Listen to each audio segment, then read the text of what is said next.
All right, so now we're completely live. Everyone, this is Spencer. He's a PT in Wilmington, North Carolina. He knows a lot about Parkinson's and treats a lot of Parkinson's patients. So we're going to ask him some questions, and he's going to tell us what he knows. The first question is, what do you think is the most important part of including caregivers/family members in the treatment of Parkinson's patients? I think it's paramount. I really do. As these patients are diagnosed and as they start to fight this disease and make these lifestyle changes that can help prolong this disease and even halt it, having that support system behind them is paramount. A lot of the things that we're promoting aren't easy. They're very difficult to do, and it takes a lot of support behind them, and that's where these caregivers and these family members really come into play. And every day I see it, we got a spouse that comes in that's 100% behind their significant other, and it makes more of a difference than you guys think. It really does. If you had one piece of advice for family members of patients with Parkinson's disease, what would it be? One piece of advice. I would say just be positive. Nobody's perfect. This is going to be a marathon, not a sprint. So in the long term,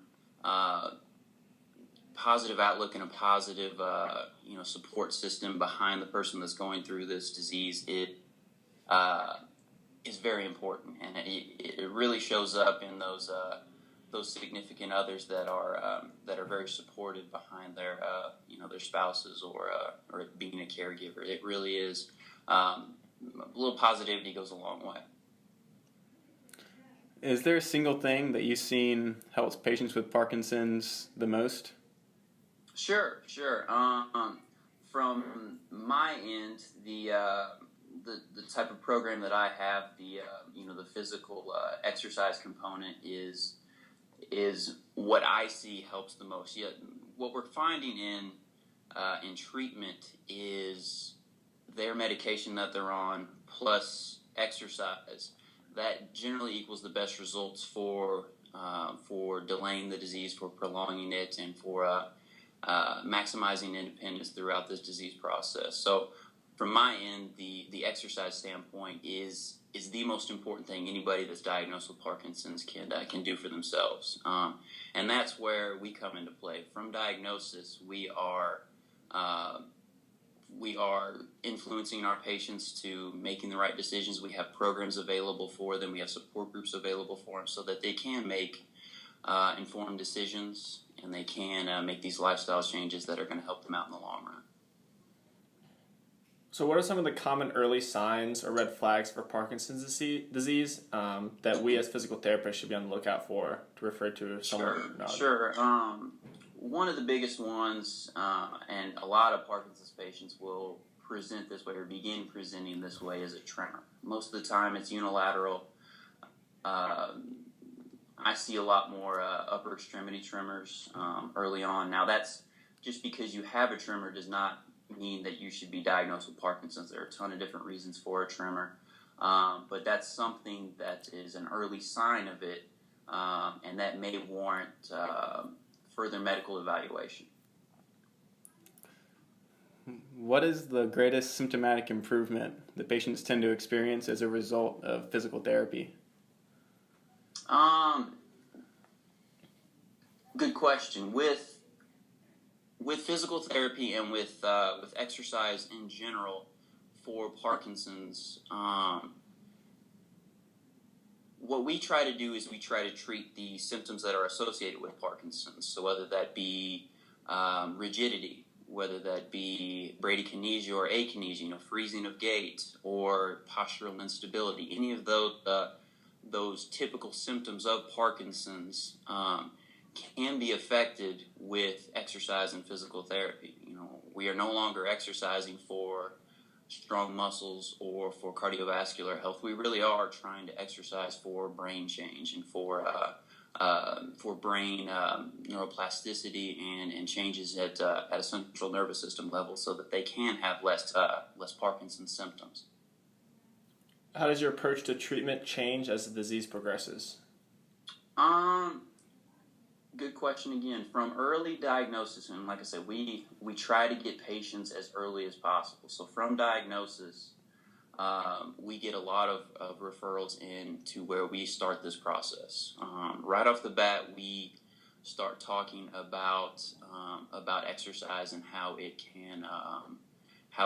can delay your disease progression down. So we immediately start them out with what we call tune-ups, where they come into the clinic, we see them for an evaluation, we put them through a tune-up like you tune up your car. Well, we're going to tune up our patients here, to where we put them through about a 6 to 12 session tune-up, and then we discharge them to an exercise program. And that's where, Chris, you already know this, we have the classes available, we design exercise programs for them so that they can carry on the progress that they made in that plan of care that we have given them. And then what we do is we try to reassess and then more than likely do another tune-up every 3 to 6 months, okay? So in those 3 to 6 months time frame, just from plan of care to plan of care, they're doing the classes that we offer, they're exercising on their own, and they're really trying to make those changes to continue to fight this disease. And then, as time goes on, as the disease progresses, those tune-ups may come sooner rather than later. So from 6 months, they may become 3 months. And the things that you're working on may change. I mean, every time that I see a new patient or an old patient, it's all based on the individual. What do they need? What are they having trouble with at home? What are they having trouble doing? And that's what we're going to work towards. So early on, it may be more exercise-based. And then later on in the disease progression, it may be helping them do something as simple as getting up from a chair. Does that make sense? Yeah. Yeah.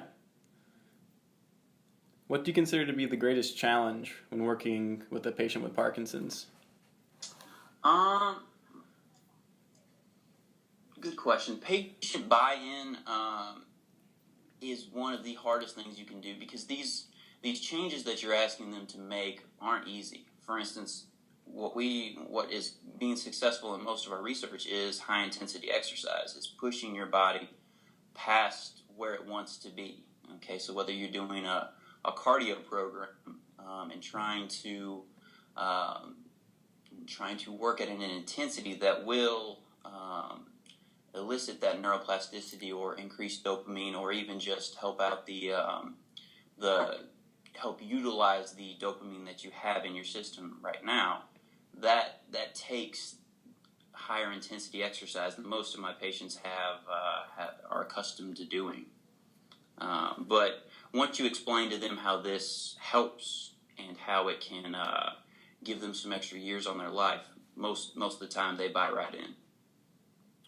Is there anything you've learned from treating Parkinson's patients that you would want to tell less experienced physical therapists? Sure. It's a very rewarding patient population. You can see when you hear Parkinson's, you hear a neurodegenerative disorder that's not going to get better. And I completely disagree. I see my patients improve all the time. Okay, so that would be my biggest thing is to let them know, yes, they can improve, and it's not always going to just be a straight linear line going downhill. All right. Is there anything else you'd like to tell us about Parkinson's that we haven't asked about so far? Or the class. What's that? Or the class. Yeah. Or the class. Our classes, so like I said, our classes are, an hour long. Chris, this is something new. We progressed to letting them come in twice a week now. There's about 5 to 10 now in our classes, so we're doing good on numbers, and they are high intensity. What we do is we utilize the PWR program. It's Parkinson's Wellness Recovery. It's similar to LSVT Big, just a little bit more individualized, and it's just a different program entirely. Along with that, we incorporate balance, we do boxing, we do sports. It really just depends. What we're trying to do is make the classes as fun, as salient, and as enjoyable as we possibly can, because that's when we get the most success, and that's where we get the most compliance and buy-in and delaying that disease process. That makes sense. I don't have any other questions. Do you? Be the number 9, right? Yeah. Okay. Yeah, I think that's all the questions we have. We really appreciate you doing this for us. I think everyone in the class will too. So I'm going to stop the recording now, but you'll still be on the TV. Oh. Oh, the stop is up here. Do you want to call him back, I guess? Yeah, I'll call him back. Just to say. I did the wrong thing. I guess I just skipped that one because It's fine. Stop button. Let's just pause.